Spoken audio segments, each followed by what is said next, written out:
Assalamualaikum warahmatullahi wabarakatuh. Perkenalkan, nama saya Muhammad Aidil dari kelas 6E Teknik Informatika dengan NPM 2335 10325. Di sini saya akan membaca chapter 12 di buku pemrograman mobile tentang local storage dan persistence remembering things. Di mana ada materi pertama itu Ancients versus persistence data, the good versus memory. Dalam dunia komputasi, memori terbagi menjadi dua kerajaan besar yang memiliki sifat bertolak belakang. Ada proses memori dan disk storage. Saat kamu menjalankan aplikasi React aktif, semua variabel, state props, dan konteks yang kita bahas di Dropbox sebelumnya hidup di dalam RAM. Sifat RAM ini memiliki dengan ikatan atau papan tulis di ruang kelas. Ia sangat cepat dan ditulis dan dibaca. Tetapi si bersifat volatil sementara. Begitu aplikasi ditutup, HP dimatikan atau sistem operasi memutus untuk membersihkan memori demi menghemat baterai. Semua data di RAM tersebut akan lenyap. Saya kan apakah seperti itu adalah pengalaman yang sangat frustasi jika mereka harus logik ulang dan kehilangan isi keranjang-keranjang belanja setiap kali mereka beralih aplikasi sebentar untuk membalas pesan WhatsApp.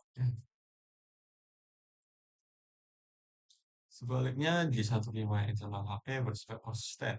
Mirip dengan memahat tulisan di atas batu prasasti, proses menulis memang jauh lebih lambat daripada menulis di RAM. Dan proses pembahasannya juga butuh usaha lebih. Tapi data tersebut akan bertahan tidak sampai dihapus secara sengaja.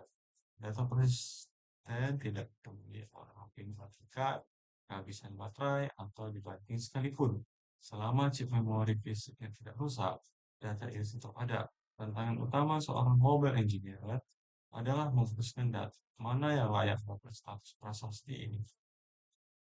Tidak semua data perlu disimpan namanya, seperti seseorang terakhir tapi menyebar status di atau pesan error sementara tidak dengan sistem pemrograman. Perusahaan antara transient persisten ini seringkali didasari oleh prinsip user expectation atau ekspektasi pengguna. Pengguna mengharapkan bahwa ketika mereka menekan tombol ingat saya saat login, mereka tidak perlu mengetik password lagi besok. Mereka mengharapkan bahwa transkrip yang berkirim masih ada di sana saat mereka membutuhkan lagi nanti.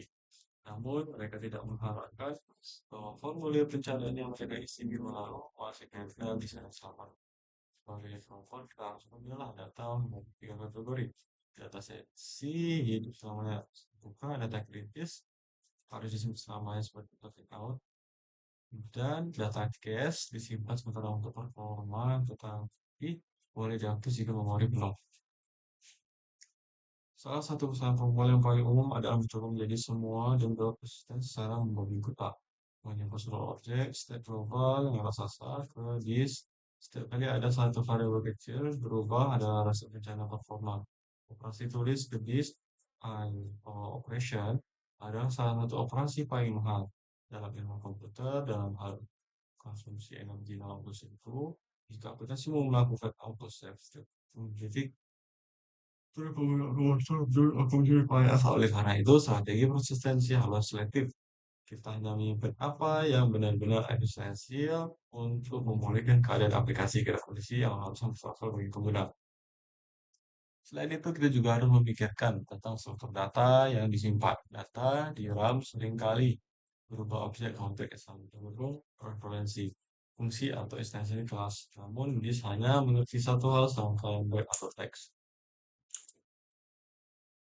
String. Oleh karena itu, sebelum data bis sebelum data bisa terdengar di disk, ia harus melalui proses serialisasi. Biasanya diubah menjadi string JSON saat aplikasi bangun, data itu harus diubah dalam ini atau di rehydration kembali untuk menjadi objek JavaScript. Proses pemrograman global itu memakan waktu dan jika struktur data terlalu rumit atau terlalu besar, ini bisa menimbulkan aplikasi terbuka atau source uptime. Simpelnya memahami perbedaan sifat memori adalah langkah pertama dan mengajar user aplikasinya sangat tangguh. Kita harus berhenti mendalam bangun sudah menghadapi kebenaran kebenaran. Oke, selanjutnya gimana kedua asynchronous storage itu sih the old workhorse. Selama bertahun-tahun asynchronous storage adalah standar de facto untuk menyimpan data lokal di alternatif. Mirip dengan local storage di pengelolaan web, ia adalah sistem penyimpanan kunci atau key value yang sederhana, tidak terenkripsi dan bisa global untuk seluruh aplikasi. Ah,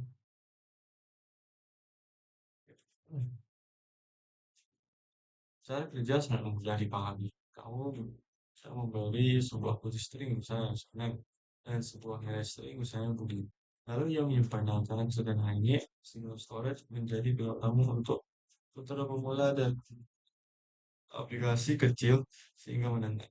Dia sudah teruji oleh waktu dan didukung oleh komunitas yang sangat besar. Sehingga kamu menemui masalah solusinya justru ada di Stack Overflow. Namun, mesin storage memiliki satu karakter yang menjadi kelemahan utamanya. Ia bersifat asinkronus sesuai namanya. Setiap operasi baca, get item, atau tulisan item mengembalikan sebuah promise. Yang berarti kamu harus menggunakan await atau then untuk mendapatkan hasilnya. Jika ingin di bawah sana karena asinkron bekerja dengan mengirimkan data melalui jembatan Bridge Relative Precision Native Android atau iOS untuk menyimpan file sistem SQLite atau XML. Prosesnya besar mengirim lewat jembatan, penulisan disk terpisah dan pengiriman baik hasilnya. Semuanya membutuhkan waktu beberapa milidetik. Dalam skala kecil ini tidak terasa, tapi tidak mencoba membaca 100 kunci sekaligus. Kita sudah dibuka. Bottleneck ini akan menyebabkan aplikasi sama baik. Keterbatasan lain yang cukup membuat adalah asynchronous storage, nah, yang bisa string. Jika kamu ingin menyimpan objek pengguna yang bisa nama, umur, dan alamat, kamu tidak bisa langsung melempar objek tersebut. Kamu wajib mengubah dulu menjadi string menggunakan JSON string file dan membaca kembali. Kamu harus mengurai menggunakan JSON parse. Proses parsing JSON ini adalah proses yang membawa JS thread. Jika data JSON ini adalah operasi sinkron yang memiliki JS thread. Jika kamu data JSON kamu konsumen berukuran besar, misalnya case atau produk sebanyak 5 MB megabyte, proses parsing ini bisa memakan UI atau UFS selama selama beberapa frame membuat animasi splash screen menjadi patah-patah. Ini disebut legacy atau masa lalu asynchronous storage belum sepenuhnya mati atau masih memiliki tempatnya untuk data yang sangat kecil dan tidak sering diakses seperti status apakah user sudah melihat tutorial. Async storage masih cukup memadai. Selain itu, karena dia adalah bagian dari standar teknologi yang lama, banyak pustaka juga seperti Redux versi lama Firebase yang secara default dikonfirmasi untuk menggunakan async storage migrasi dari sistem ini membutuhkan usaha ekstra. Sehingga banyak proyek lama yang memilih untuk tetap menggunakannya demi stabilitas. Namun di era yang nanti baru dengan JS JavaScript interface, ketergantungan pada bridge yang lambat mulai ditinggalkan. Komunitas mulai menyadari bahwa kita membutuhkan solusi pribadi yang lebih cepat, lebih efisien dan jauh. Bersifat sinkron. Jadi kita harus membuat data konfigurasi sebelum aplikasi merender. Tampilan pertama, menunggu wait asynchronous storage kita dan hanya untuk menentukan apakah aplikasi harus bersama warna hitam atau putih seringkali menyebabkan sedikit plus plus warna jelek. Profilnya akan tidak tema putih sekilas sebelum tiba-tiba berubah menjadi tema hitam setelah proses selesai. Jadi anggaplah sinkronus sebagai mobil kejauhan tua yang akan mengantarkan sampai tujuan. Jadi jangan harap bisa ngebut di yang mudah digunakan. Berarti yang cukup untuk kebutuhan dasar. Tapi jika aplikasi mau mulai kompleks untuk memahami untuk mengenai instan tanpa jeda loading, maka sudah saatnya kamu mengontrol orang tua dan beralih ke penggunaan BCNP yang selanjutnya. Oke, selanjutnya itu ada MMKG atau model standar Dual Speed Demand. Jika asynchronous storage adalah mobil tua, maka MMKG adalah roket. MMKG adalah pustaka menyimpan key value yang awalnya dikembangkan oleh WeChat, Tencent, untuk aplikasi berpesan mereka yang masuk dan kemudian di-posting ke yang aktif unggul utamanya yang membuat RAM jatuh kecepatannya. NKV diklaim berlebihan 30 hingga 100 lebih cepat daripada asynchronous storage dalam baca operasi baca tulis. Bagaimana juga sesuatu itu? Kelasnya terletak pada pengguna C++ dan DSI. NKV tidak menggunakan bridge lambat untuk menulis. Ia memotong jalur birokrasi dan memungkinkan kode JavaScript mengakses fungsi C++ secara langsung di memori. Ah, teknologi di balik kecepatan NMKV disebut memory mapping atau NMAP. Alih-alih menulis file ke disk secara tradisional, buka file, tulis tutup file, NMKV memutarkan file disk langsung ke alat memori RAM. Ini berarti ketika kamu menulis data file yang tinggi, sistem operasi menganggap kamu sedang menulis ke RAM yang super cepat. Dan secara cerdas, menynkron perubahan itu ke disk dilakukan tanpa mengganggu kinerja aplikasi. Jika aplikasi tiba-tiba crash di tengah jalan, eh, teknologi yang memang menjamin integritas data sehingga korupsi data sangat jarang terjadi. Ini adalah teknologi kelas server yang dibawa ke genggaman internet.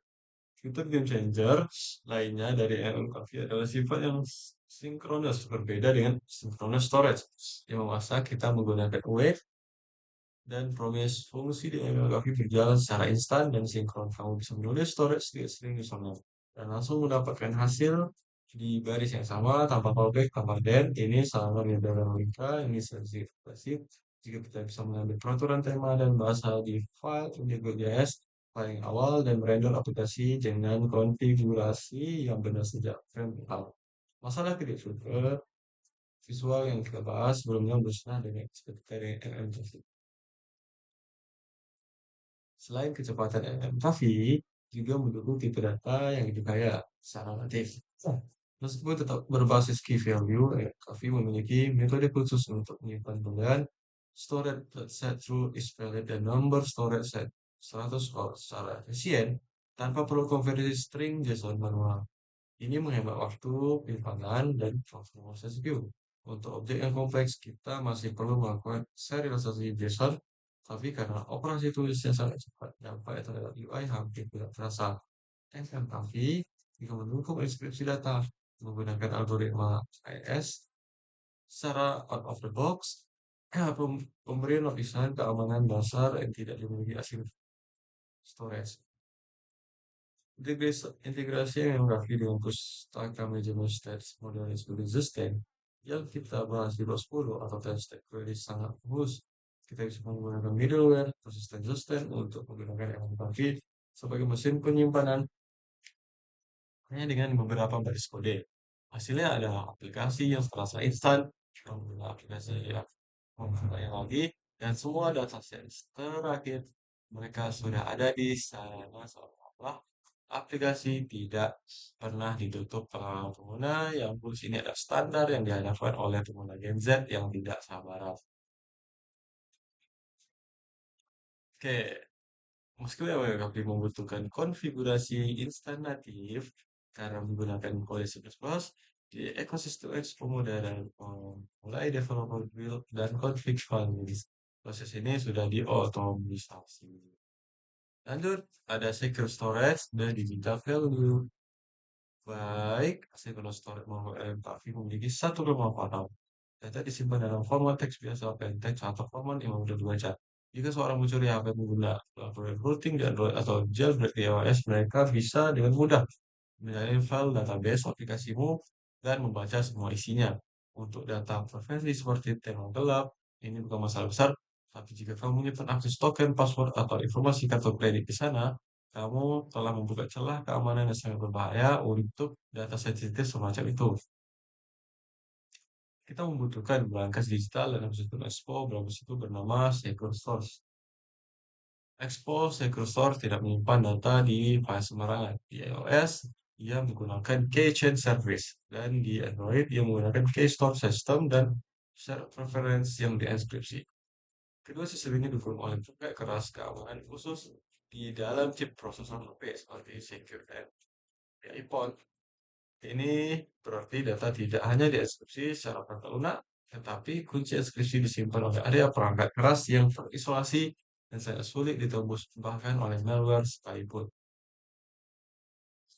Ini ada tingkat keamanan tinggi yang bisa kita dapatkan di perangkat seluler tanpa menggunakan alat eksternal. Karena tingkat keamanan yang tinggi, Secure Store memiliki batasan performa kapasitas, proses enkripsi, dan deskripsi yang melibatkan perangkat keras membutuhkan waktu lebih lama daripada operasi baca tulis biasa. Dan itu sistem operasi memperlakukan batasan ukuran data yang ketat. Secure Store tidak merancang untuk menyimpan data sistem yang baik, jadi dirancang untuk mastering pendek dan sangat berharga.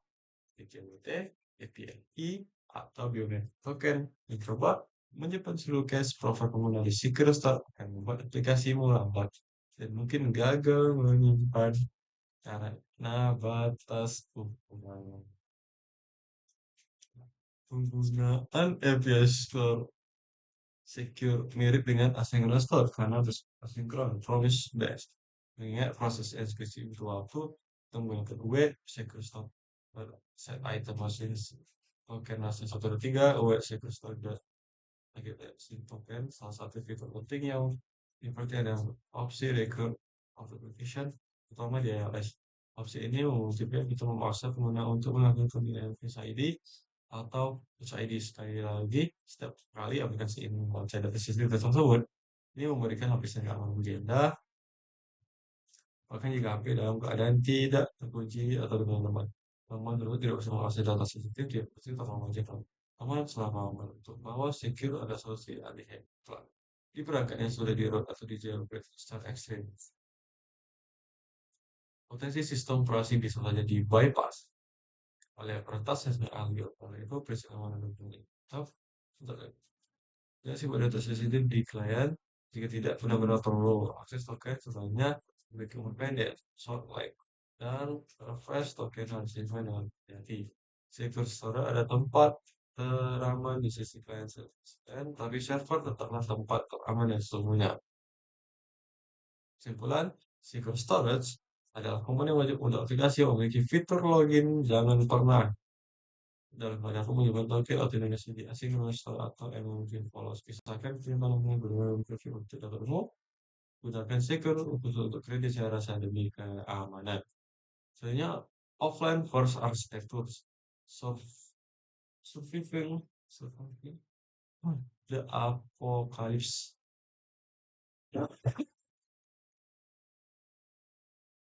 di dunia ideal internet di mana saja cepat dan stabil tapi di dunia nyata pengguna kita masuk dalam naik ke bawah tanah seperti ke daerah terpencil biasanya edge aplikasi tradisional seringkali mati kutu saat koneksi hilang layar menjadi putih loading spinner berputar selamanya atau muncul gambar dinosaurus yang menyedihkan. Offline versus sustainable adalah pola pikir desain yang mengembalikan paradigma ini. Kita berasumsi bahwa internet mungkin tidak ada dan aplikasi harus tetap berfungsi sebaik mungkin tanpa koneksi tersebut. Aplikasi online first tidak menganggap ketidakhadiran internet sebagai error, melainkan sebagai salah satu state atau kondisi nomor operasional. Strategi utama dalam situasinya adalah caching agresif. Alih-alih selalu meminta data ke server, setiap kali data dibuka, aplikasi harus selalu mencoba menampilkan data dari penyimpanan lokal tapi SQLite terlebih dahulu. Jika ada internet, berulah aplikasi mengambil data baru di latar belakang dan memperbarui tampilan dari immediate. Jika tidak ada internet, pengguna setidaknya masih bisa melihat data terakhir yang mereka unduh. Walaupun mungkin sudah agak basi, prinsipnya lebih baik menampilkan data lama daripada tidak menampilkan data apa-apa sama sekali. Pustaka seperti dan stack query yang dibahas di bab 8 memiliki fitur persistent query klien yang membuat strategi sangat mudah diimplementasi dengan sedikit konfigurasi.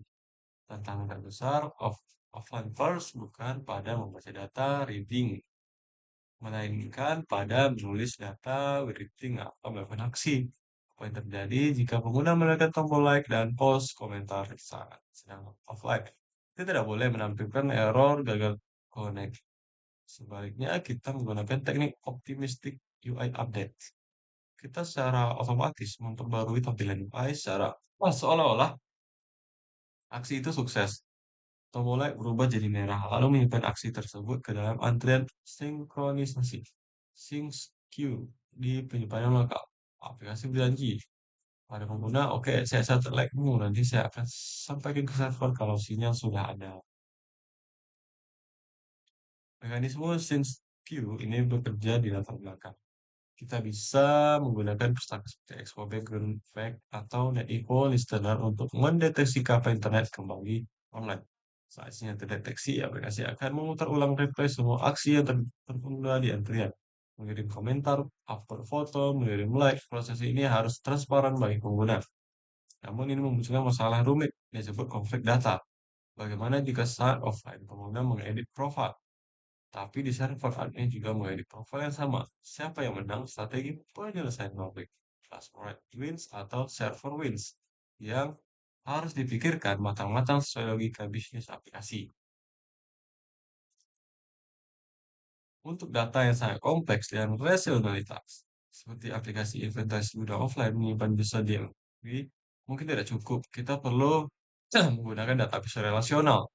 Pertama seperti SQLite atau Watermelon Database. Database ini mungkin kita melakukan query SQL kompleks terhadap data lokal, memfilter ribuan item, dan melakukan relasi antar tabel tanpa menyentuh server Watermelon Database. Khususnya dirancang untuk sinkronisasi data reaktif di reaktif, membuatnya menjadi pilihan power user untuk aplikasi offline first skala besar. Membangun aplikasi offline first memang membutuhkan usaha ekstra di awal. Kamu harus memikirkan skema database lokal, antrian sinkronisasi, dan penanganan konflik.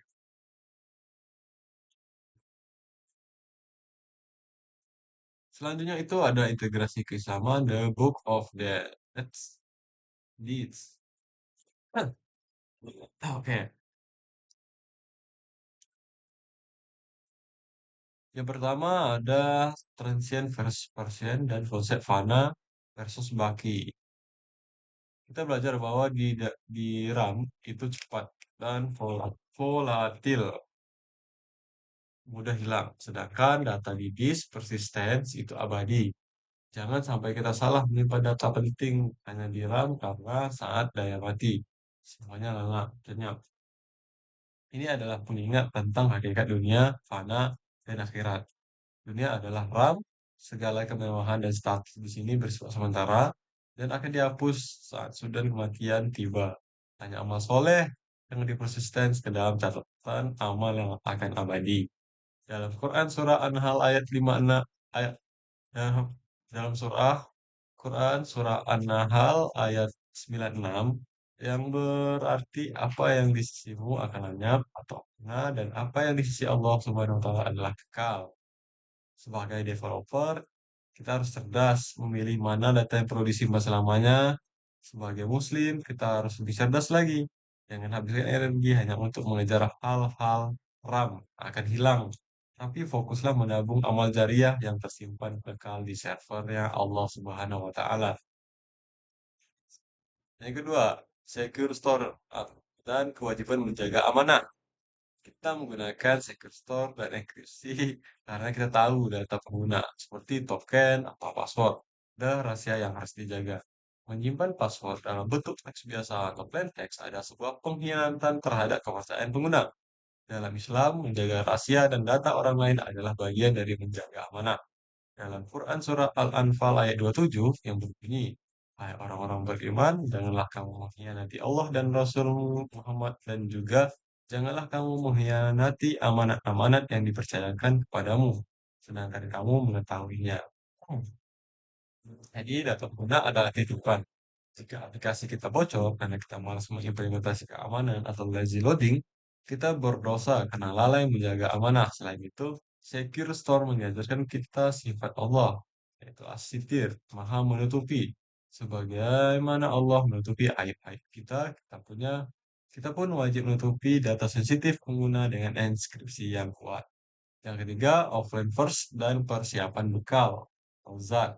Arsitektur offline first memastikan aplikasi tetap berguna meskipun koneksi internet terputus. Kita menyiapkan cache agar pengguna tidak menatap layar kosong saat sinyal hilang. Ini adalah metafora dari persiapan bekal menghadapi kematian. Kematian adalah momen ketika koneksi kita ke dunia terputus total, network error. Saat itu terjadi ketika tidak bisa lagi merequest amal baru, kita hanya bergantung pada local storage amal yang sudah kita tumpuk sebelumnya. Dalam Quran Surah Al-Baqarah ayat 197 yang berbunyi, berbekalah, dan sesungguhnya sebaik-baik bekal adalah takwa. Aplikasi yang baik sudah siap sebelum internet mati. Muslim yang cerdas sudah siap dengan bekal takwa sebelum nyawa dicabut. Jangan biarkan storage kita kosong saat hari perpisahan itu tiba. Next, selanjutnya ada rangkuman. Berikut adalah rangkuman esensial dari bab 12. Yang pertama itu ada transient versus resistant data, ingatan ikan mas memahami sifat memori. Ada RAM transient, cepat tapi volatil, hilang saat aplikasi ditutup, disk persisten, lambat tapi abadi, strategi yang simpan semuanya ke disk, simpan hanya dalam data krusial, sisi login draft untuk menjaga performa karena operasi tulis kredit itu mahal, mahal bagi baterai dan CPU. Yang kedua, asynchronous storage atau mobil tua, standar penyimpanan lama yang mulai ditinggalkan. Asynchronous berbasis promise atau await, lambat karena harus melewati jembatan kereta api. String only hanya bisa menyimpan teks. Objek JSON harus di stringify dan di parse manual yang bisa memblokir UI jika datanya besar. MMKV Rocket Modern standar menyimpan baru yang wajib digunakan. Synchronous dan JSI berbasis C++ memotong jalur birokrasi jembatan operasi baca tulis insan tanpa W. Keunggulan 300 kali sampai 100 kali lebih cepat daripada asynchronous storage sangat vital untuk memuat konfigurasi awal aplikasi tanpa efek kedip atau flicker. Yang keempat ada Secure Store, bagas digital, tempat khusus data rahasia, enkripsi hardware MKV asynchronous storage menyimpan data dalam teks biasa, plain text yang bisa dibaca jika HP di root. Secure Store menggunakan keychat atau keystore terenkripsi sistem. Use case hanya untuk token authorized dan password. Jangan simpan data besar di sini karena lambat dan kapasitasnya kecil. Yang kelima, offline first arsitektur. Anti kiamat internet. Aplikasi tetap jalan meski sinyal mati. Casing. Tampilkan data lama dari disk dulu, baru ambil data baru dari internet. Optimistic UI. Saat user nge-like dalam kondisi offline, ubah tombol jadi merah duluan. Lalu simpan request ke scenes queue untuk dikirim nanti saat sinyal kembali. Oke, mungkin cukup untuk rangkumannya. Ada evaluasi kompetensi, studi kasus dan analisis kritis. Nanti akan saya taruh link jawaban saya di deskripsi video YouTube yang membaca. Nah, mungkin cukup sekian untuk membaca buku di buku pemrograman mobile chapter 12. Lebih dan kurang saya mohon maaf. Wabillahi taufiq wal hidayah. Wassalamualaikum warahmatullahi wabarakatuh.